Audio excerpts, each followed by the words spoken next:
want to take you now back to the streets of Bray. Incredibly moving to see the thousands of people who have shown up in Bray. They are there as Sinead O'Connor's funeral cortege passes through. There will be a private burial later, but this is a very public moment for people to gather, to remember, to mourn as well. And if we listen in, you could just hear the sounds of people clapping. I say sad, but there's obviously moments of joy there too. I think that's reggae that is playing on a loudspeaker.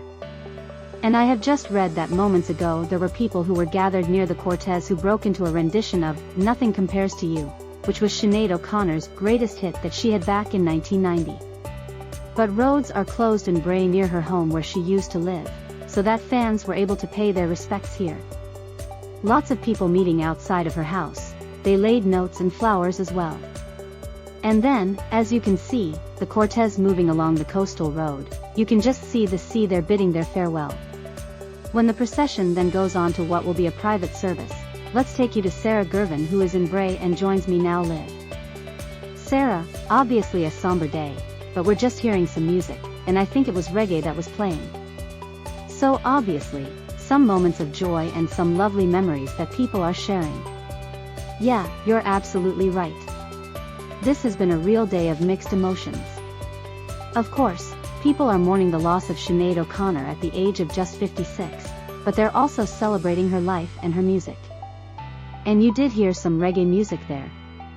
The funeral quartet has just passed from the same home machine. Sorry, as you can imagine, we're dealing with a crowd of thousands here.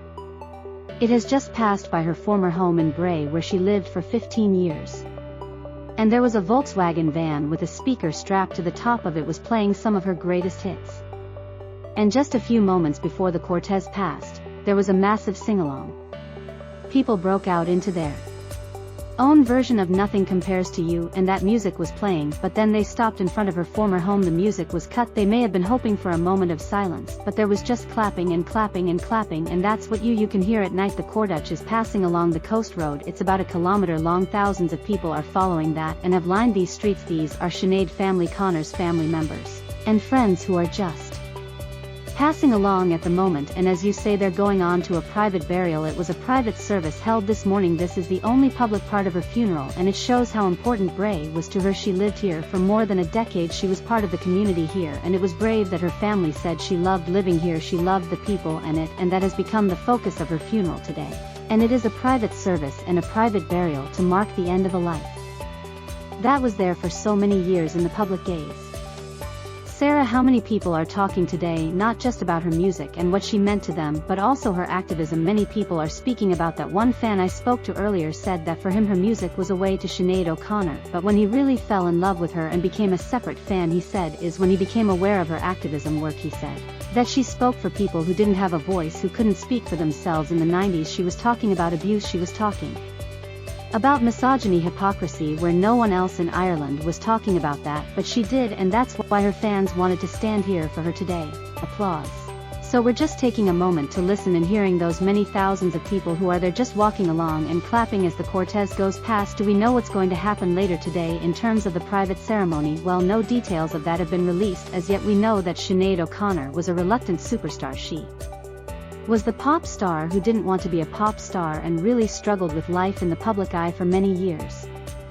That's perhaps why so many elements of this funeral today have been private. That private service that was held nearby here, and there has been a lot of speculation about what kind of service that was. Because we know that Sinead O'Connor converted to Islam a number of years ago, but this is the only private part of her funeral proceedings today.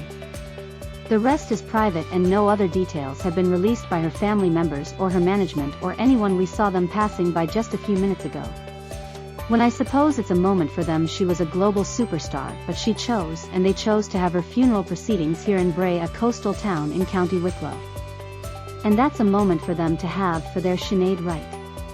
Sarah, thank you so much, and we leave those pictures in Bray, but we will be returning there throughout the day here on BBC News.